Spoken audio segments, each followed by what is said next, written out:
Et si vous lui aviez demandé son numéro? Et si Satoshi streamait du hot tub? Et si Chuck Norris devait mourir? Et s'il s'appelait les 5 minutes du petit coin? Et si Teddy Riner était en fait un danseur? Et si Papa Johnny était en vie? Et si Hitler était juif? Et si on arrêtait de dire et si? Et si la bière n'existait pas? Et si on avait la même maman? Et si les événements crypto disparaissaient? Je me présente, je m'appelle Rémi, plus connu sous le nom des 5 minutes du coin, et je suis en compagnie de Thomas, alias Profit du Stream, qui m'accompagne pour répondre à cette question. Mais Thomas, à quoi me serviront mes RTT s'il n'y avait plus d'événements crypto? Mais ne pourrait-il pas servir à plein de choses? Je veux dire, tu pourrais aller te prélasser au soleil, aller à la piscine, faire du sport, boire des coups avec des copains, partir en vacances, faire de la randonnée. Tellement d'opportunités s'offrent à toi, Rémi. Mais moi je fais pas tout ça. Quoi? T'es en train de me dire que les événements crypto sont vraiment quelque chose que t'apprécies énormément? Pourquoi ça? Ah bah ouais, bah pour l'instant j'en ai fait qu'un, mais bientôt deux. Mais en tout cas c'est quelque chose que j'apprécie parce que bah, ça permet de rencontrer des gens de la communauté, donc autour de Bitcoin et autres, et surtout ouais, de pouvoir échanger avec des personnes passionnées comme nous sur un sujet donc qu'on apprécie. Et ça, à part dans les meet-up qu'on fait chaque mois, bah il y a pas trop d'endroits pour le faire quoi. Tu vas Ton collègue de boulot, la plupart du temps, il sait pas ce que c'est, ou il s'en tape, ou tu vas pas trop pouvoir échanger avec lui. Et au bout d'un moment, si tu forces, bah tu vas juste le saouler et le gars il va dire ouais c'est bon la crypto ou le Bitcoin, j'ai pas envie d'en entendre parler. C'est vrai qu'effectivement, sur Internet, il y a beaucoup de médias qui parlent des crypto-monnaies, qui parlent de Bitcoin, qui parlent de plein de choses, des fois techniques, des fois non. On a forcément des chats Telegram, on a forcément des serveurs Discord, mais derrière, c'est compliqué d'échanger de manière aussi facile que quand on est en face à face. Et puis forcément, on le sait, entre des échanges qui sont écrits et des échanges qui sont oraux, il y a énormément de choses qui passent beaucoup plus, donc c'est beaucoup plus sympa. Oui, puis en plus, dans les événements crypto, il y a de l'alcool. C'est vrai. Donc après 2 verres, tout passe tranquillement, quoi. Tu peux parler à n'importe qui, ça y est. Pour les personnes qui sont timides, effectivement, c'est beaucoup plus pratique et ça permet d'aller vers les gens. Après, le petit problème aussi par rapport à ça, c'est que forcément, quand on vient avoir bu 2, 3, 4, 5 verres, on n'est pas aussi technique. Ah oui, par contre, ouais, c'est vrai que quand t'as un peu abusé de la boisson, on commence à te parler de choses un peu techniques, un peu complexes, tu peux vite te retrouver perdu. Mais au moins, t'auras pas eu de mal à aller parler à la personne. C'est ça. Donc du coup, Rémi, tu disais que l'événement crypto que t'avais fait, c'était lequel déjà? C'était le Bitcoin Economic Forum. Le BEF, ok. Et du coup, tu t'es murgé la gueule là-bas? Non, pas du tout. Je pense que c'était surtout toi. Je vois pas du tout quoi tu parles. Bon, après, j'étais pas tout blanc non plus, mais on va dire que ça allait à peu près. Donc effectivement, dans ces événements, on a la possibilité, c'est clair, il y a une véritable dimension sociale. On vient à partager, à rencontrer énormément de gens. Ce qui est hyper intéressant aussi, c'est que des fois, on a des échanges avec des personnes qui pourtant ont des avis relativement similaires, mais sur certains points, sur certaines réflexions, on a des échanges qui sont plutôt divergents et où au final, ça nous permet aussi d'ouvrir notre esprit critique à ce que peuvent penser les autres. Finalement, c'est apprendre d'autrui parce qu'il y a plein de thèmes qui sont abordés. On parlait de la dimension sociale à l'instant, il y a aussi la dimension éducative. Parce que là, on parle d'événements crypto, mais des événements crypto, t'en connais beaucoup? Bah, il y en a quand même une paire, hein. Après, je saurais pas peut-être tous te les citer de nom, mais en tout cas, il y a pas longtemps, il y a eu Bitcoin Prague. On a eu le Beyondly. Alors, le Beyondly est pas encore passé. Non, pas passé. le Beyondly qui s'est passé, pardon. Je voulais parler de celui où t'es allé. Non, pas où t'es allé, mais t'étais pas loin, là, en Suisse. C'était à Neuchâtel, c'était le... Plan B, à Lausanne. Ouais, voilà, le plan B, Alors, c'est ça. Il est pas encore passé, il va arriver bientôt. En l'occurrence, je suis perdu, hein. Ah ouais, Temporellement, je suis perdu. Voilà, hop. T'as placé combien de RTT ces dernières semaines? Je crois que j'ai besoin de poser quelques RTT. Bah, de toute façon, il y en a 3 la semaine prochaine, hein. Ça, C'est vrai. pour Surfing Bitcoin. Parfait, du coup un nouvel événement. Tu parlais du Lugano Plan B, c'est le 20 et 21 octobre. Et 2 semaines après, donc là c'est en Suisse, et 2 semaines après, pas très loin, à Annecy, on a le Beyondly qui est organisé tout simplement par les meet-up Bitcoin à Annecy, qui se passe le 3, le 4, le 5 et le 3, le 4 et le 5. Qu'est-ce qu'il y a d'autre comme événement? Je sais pas, mais dans tous les cas, quand on en voit autant déjà, ça en fait déjà 5 en comptant le BEF, on a du mal à s'imaginer que ça puisse disparaître, parce que tu prends il y a 3-4 ans, il n'y avait pas autant de petites initiatives, parce que le surfing, donc c'est quand même le papa de tout ça. c'est le plus gros et celui qui réunit le plus de monde en France, mais t'avais moins de petites initiatives comme le BEF, le Beyondly, etc. qui se créaient. Et c'est un essor qu'on voit depuis les ambassadeurs de Roxy qui a fait vraiment beaucoup de meet-up, et les meet-up se sont organisés entre eux et tentent de faire des événements un peu de leur côté, donc c'est sympa. Et est-ce que tu penses que c'est dû à ça, ou c'est pas plutôt simplement dû à l'évolution du prix du Bitcoin? Moi je pense pas que ça serait dû à l'évolution du prix du Bitcoin, mais plus au fait qu'il y ait de plus en plus de monde qui s'y intéresse. Donc qui dit de plus en plus de monde dit des plus larges communautés dans les meet-up ou même dans des rendez-vous autour de Bitcoin, pas forcément des meet-up. Donc qui dit plus de monde a dit plus d'entraide, mais aussi plus de... Enfin, tu vois, quand t'es en groupe, t'as envie de faire les choses et les gens se motivent mutuellement. Si t'es à 3, tu dis j'aimerais faire un événement Bitcoin dans la région, bon, déjà, si personne s'y connaît en organisation, en ceci, en cela, tu peux vite te retrouver perdu. Tout à fait. Plus t'es nombreux, et plus c'est simple, tout seul on va plus vite, ensemble on va plus loin. C'est vrai qu'effectivement, on est en train de le voir. Il y a un véritable écosystème autour de Bitcoin qui se développe ces dernières semaines, ces derniers mois. Et c'est pas terminé, ça va continuer pendant les années qui vont venir. Et quand on rentre en fait dans un espèce de cercle vertueux, comme c'est le cas, qui est véritablement vertueux, parce que les personnes qui organisent ces événements se rendre compte que les invités, les personnes qui ont pris leur ticket, etc., passent un événement absolument incroyable. C'était le cas au BEF, on a passé 3-4 jours de taré, quoi, et on a hâte que ça recommence. Au Beyondly, ce sera certainement la même chose, peut-être même à Surfin.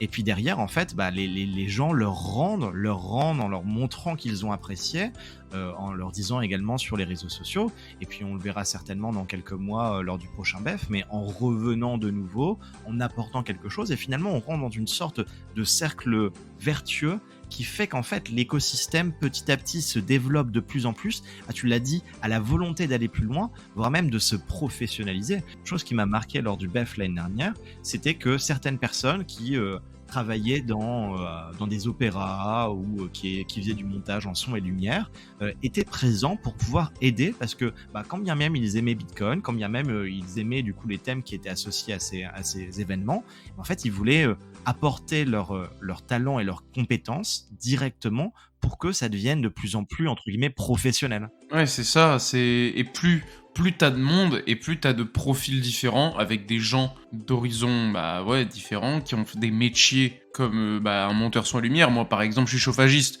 Bon, s'il y a besoin de tirer une canalisation, bon, je suis pas sûr, mais je peux me proposer, tu vois. Et c'est ça, il y a peut-être des comptables, donc des comptables qui peuvent aider pour la gestion monétaire de l'événement. C'est plein de petits trucs comme ça, même des avocats peut-être pour la partie juridique, parce que malgré tout, je pense que l'événement selon où tu le fais, etc., ça peut ne pas plaire, malheureusement, Bitcoin ne fait pas l'unanimité, donc voilà, il y a plein de Bitcoiners de tout horizon, et qui peuvent chacun apporter leur pierre à l'édifice, que ce soit par leur métier, ou même par leur envie, parce qu'il y en a certains qui peuvent perdre en motivation, etc. Et quand t'as une nouvelle personne pleine de vigueur qui se ramène, ça remet un coup de fouet à l'équipe et ça permet de continuer d'avancer. Tout à fait. Alors là, tu parlais des compétences et du fait que ça développe l'écosystème.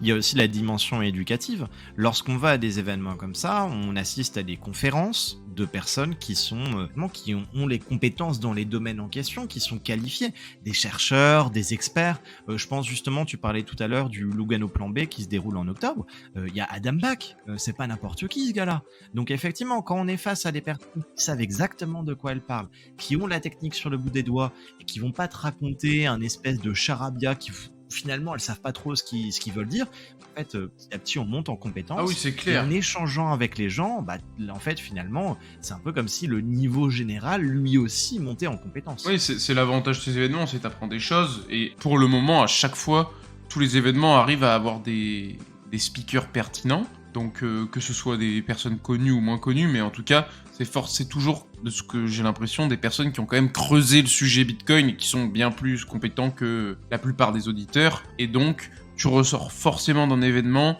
en ayant appris quelque chose et en ayant, je trouve, renforcé ta foi. Bon, c'est un petit peu fort, mais je trouve que quand tu participes à un événement, tu ressors de là et tu vois des bitcoins partout et tu te dis putain en fait le monde c'est bitcoin alors que bah là en période molle de bear market comme ça tu peux te dire bon bah je regarde plus trop le prix, je fais ma petite vie et voilà, et tu reparticipes à un événement bitcoin ou crypto et ça y est t'es reboosté pour 2 mois là, t'es à fond en mode punaise bitcoin ça va changer le monde, c'est l'avenir et donc ouais c'est toujours cool de participer à un événement pour ça. Je plus sois tout à fait. Après, ce qui serait intéressant, effectivement, c'est que nous, on a tendance à faire des événements qui sont plutôt orientés Bitcoin, puisque le reste, voilà.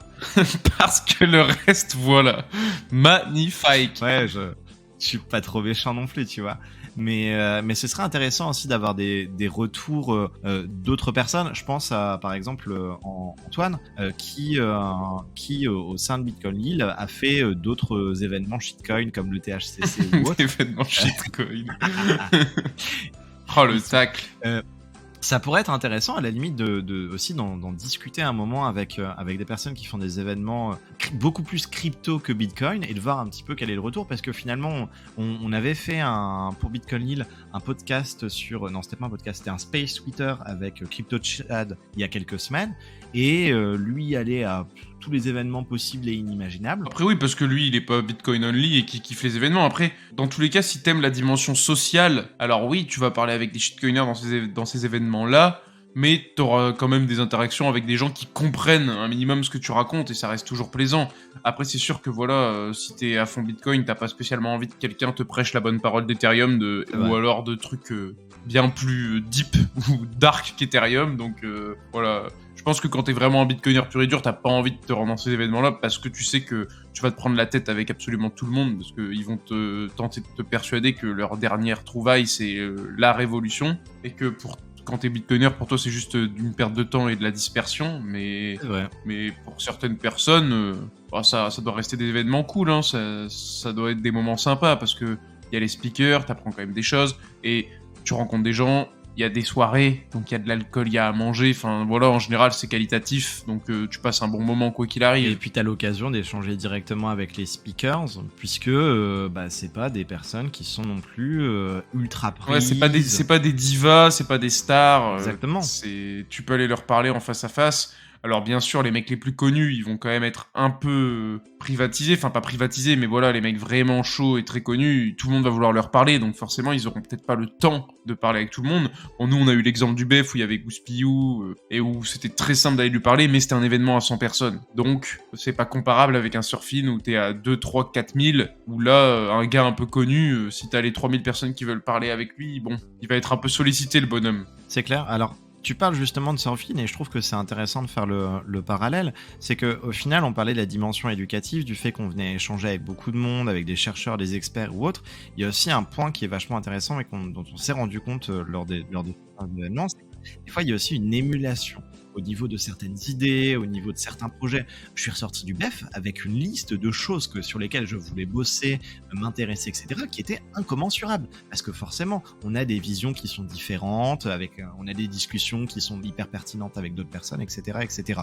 Ce que je voulais dire par là, c'est que qui dit émulation de projet dit aussi parfois, et c'est notamment le cas à Surfin, des personnes qui viennent pour commercer, pour présenter leur projet, présenter leur entreprise, parler de leur nouveau logiciel pour la comptabilité de je sais pas quoi, etc., etc. Il y a aussi ce point-là qui peut arriver dans certains événements crypto. Ah oui, c'est le défaut. Surfin, c'est un peu axé networking. Donc forcément, tu veux... je pense que c'est un peu le rendez-vous des mecs qui veulent lancer leur token ou lancer leur boîte liée à Bitcoin et ils vont peut-être chercher des business angels, des investisseurs, des partenaires ou même des idées dans ce genre d'événement, plus particulièrement Surfin, parce que c'était pas trop l'idée au BEF. Pas du tout. Je trouve qu'au BEF, c'était bien plus de l'échange, et bien sûr, il y en avait certains qui avaient envie de partager des projets qu'ils avaient autour de Bitcoin, mais ils n'étaient pas là dans une attente d'investissement, mais plus de conseils, en disant, voilà, moi j'aimerais faire ça, qu'est-ce que vous en pensez, comment est-ce que je pourrais le faire, comment l'aborder, tout ça. Alors qu'à Surfin, bon, j'ai jamais fait, on verra, mais je pense qu'il y a des mecs qui sont vraiment là pour le business, et même si c'est peut-être des bitcoiners, moi je pense pas trop non plus, hein. Les mecs qui sont vraiment business, je les vois pas spécialement bitcoiners, mais c'est le petit défaut, le petit bémol des gros événements. Forcément, plus ça attire de monde, et plus ça a tendance à à partir en networking comme ça, etc. quoi. Oui, non, mais t'as tout à fait raison sur ce point de vue-là. Et puis, c'est une volonté de Surfing Bitcoin 2023 d'accès sur les entreprises et le networking. Du coup, pour répondre à la question, Rémi, les événements crypto, tu penses qu'ils vont disparaître? Alors sincèrement, à moins qu'ils soient interdits par l'État, je pense pas qu'ils vont disparaître. Interdit par l'État. Ça, elle est bonne celle-là. Impossible. Alors juste 2 petites choses avant de conclure. Point sur les dates. Surfing Bitcoin qui se déroule la semaine prochaine. En l'occurrence, ça se déroule du 23 au 25, on va dire 25 août. Ensuite, on a le Lugano Plan B qui se déroule en octobre, du 20 et 21 octobre. Donc c'est le vendredi et le samedi et c'est à Lausanne en Suisse. Et ensuite, on a le Be-Only, le 3, le 4 et le 5 octobre. Franchement, ça va être assez canon. Le Be-Only, concrètement, à Annecy, paysage de ouf, nourri, logé, il y a Blanchi. tout ce qu'il faut. Voilà, ce sera sublime.